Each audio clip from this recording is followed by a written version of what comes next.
Magandang umaga, narito na ang PTV Balita ngayon. Nakabalik na sa bansa si Pangulong Ferdinand R. Marcos Jr. matapos ang 3 araw na pagbisita sa Singapore. Ilan sa mga aktibidad ng Pangulo ay ang pakikipagpulong kay Singaporean Prime Minister Lawrence Wong kung saan tinalakay ang pagpapaigting sa bilateral trade ng dalawang bansa. Nakipagpulong din ng Pangulo sa mga opisyal ng ABC Impact kung saan tinalakay ang pagpapalawak sa access ng mga Pilipino sa dekalidad na healthcare services. Nakausap din ng Pangulo ang mga opisyal ng Singtel Group para palawakin pa ang kanilang negosyo sa bansa. Ibinida rin ng Pangulo sa mga opisyal ng Milken Institute na lumalago ang ekonomiya ng Pilipinas at bukas ito para sa mga mamumuhunan.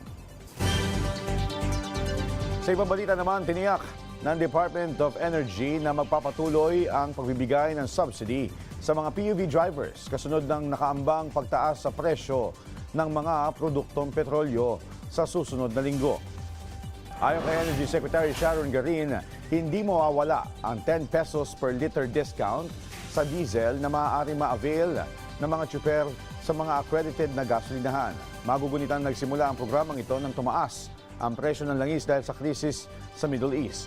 Sa pinakahuling datos, nasa 83,000 tsuper na ang naging benepisyaryo ng programa. Nakabalik na sa bansa ang 2 Pilipinong nasugatan matapos atakihin sa Black Sea ang sinasakyan nilang barko.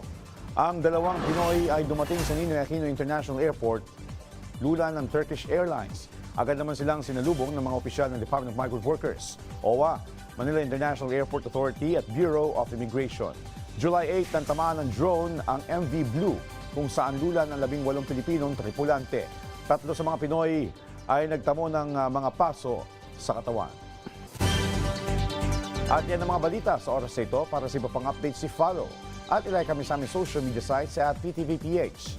Ako po si Joshua Garcia para sa Bayan.